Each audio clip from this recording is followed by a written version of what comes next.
After working with nearly 100 business owners over the past few years, I've realized that many of them are making the same costly mistakes. So in this video, I'm gonna walk you through the most common mistakes that we see business owners making. The first one is just mixing your business and your personal. So a lot of times people say, hey, what does it really matter? I own an LLC or a sole prop and it's a pass-through entity. So what's the big deal if I mix the two? Well, the problem if you mix the two is it can cause a lot of issues. It makes bookkeeping really hard. How are you supposed to know if that dinner was for the business or for not? What if that Amazon order was for the business or not? So all of these expenses, you're gonna have no idea whether it's business or personal. What ends up happening is one of two things. You have to spend a ton of time at year end just going back through and deciding which is which. This is a huge waste of your time. The best use of your time is building your business, growing the revenue, improving operations. It's not going through receipts that you could have done right in the beginning. The other issue is you don't do that and then you don't end up getting deducted, or you do deduct it and then you get audited later and they say, hey, that was not a business expense. Now you're going to pay penalties and fines above that. Keep your business and your personal separate. It is that simple. The next one goes hand in hand with that one is a lot of business owners have terrible bookkeeping. We've worked with clients where they come in, we want to do great tax planning, great financial planning with them, but we can't because we have no idea what's going on in their business. It'll say they have $1 million in revenue, and then there'll be a spot that just says 400K of other expenses. Is that other expenses? Is it other income? Is it just leftover money? Is it distributions? Is it salary? We have no idea because they spent $5 an hour on a bookkeeping team who isn't doing anything right. At the end of the day, if you're trying to grow a business, you want to make good decisions, you need good financials. And then if you're planning to sell a business without good bookkeeping, you can't tell them if it's sellable. I worked with a client who their business, they were getting an offer for $30 to $40 million when their business was worth 80 to 100. What they did is they spent 2 years hiring the right financial team, improving all of the financials. They went back and now they had an assessed value of about $70 million because the financials actually told the story they needed to tell. You need to be investing in good bookkeeping, plain and simple. The third one is leaving too much cash in the business.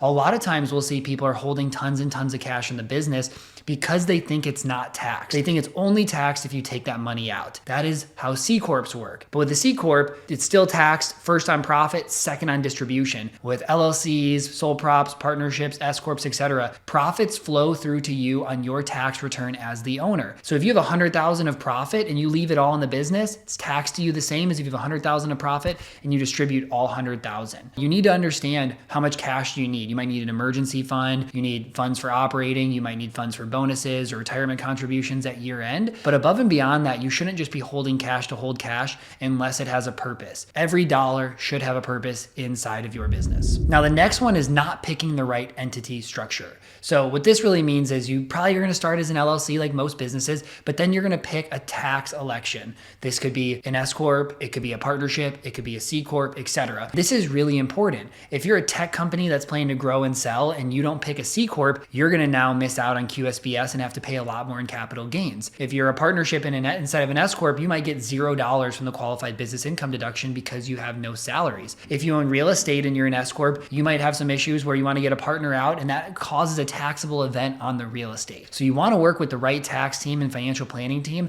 to help make sure that based on the type of business you have the right tax election. Now, the next one is not doing any tax planning. This is something we see from business owners all the time. They just go through the year, they don't think about taxes, they don't pay quarterly taxes, they don't plan for the taxes that they're going to owe, and a few things happen here. The first one is that you just have no idea of what you're going to owe. You can't really plan your business, decide where to move funds, decide what to do with the cash without knowing what you need to save for taxes.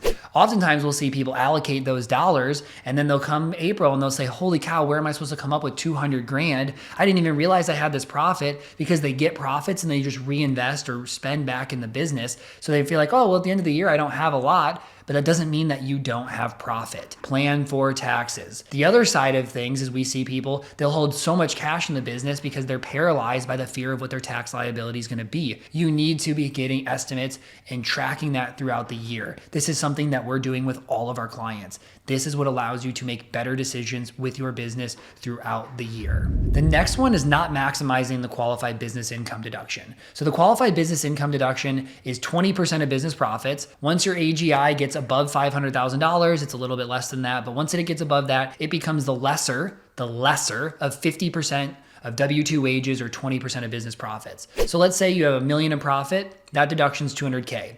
But if you only had $200K in salaries, then that side deduction is only $100K. You have to take the lesser. So you get that $100K deduction. There would have been room to optimize and bring these closer together and potentially add $30,000 to $50,000+ more in deductions. But without understanding the qualified business income deduction, you're not going to be able to optimize around it. So the next one is not having any retirement accounts. So often we'll see business owners only focus on the business, growing the business, hoping they'll sell it one day, but you should be using profits to diversify and build wealth elsewhere. One of the best places to do it is through retirement accounts. This could be a solo 401k, it could be a regular 401k. Those are pretty much the two best. You either can get it deducted. So let's say you put $69,000 into the solo 401k, that's a $69,000 deduction. That could be $30,000+ in tax savings this year. Or if you're lower income, you could put it all into Roth, lock in that tax rate and let it go tax free. These are really great accounts. You should be considering them as you grow your business. Maybe not the first year, but as you start to get profits, it's a great thing to think about. And the last one is not planning ahead of liquidity events.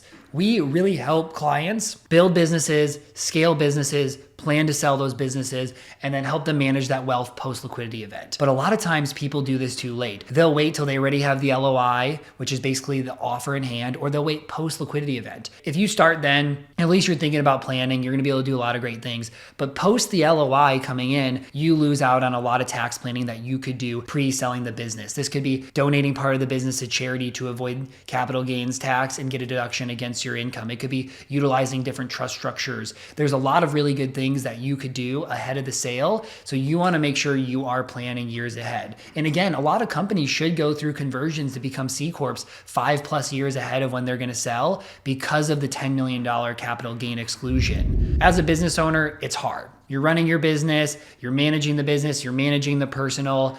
You don't have time to do it all. And that's okay, right? That's why there's people like me exist. You hire us to help ensure that you're doing all the right planning, you're making all the right decisions, and everything gets done on a yearly basis. You either have to do this yourself and make sure you do as good as somebody else, or offload it to somebody else who can help make sure everything gets done correctly.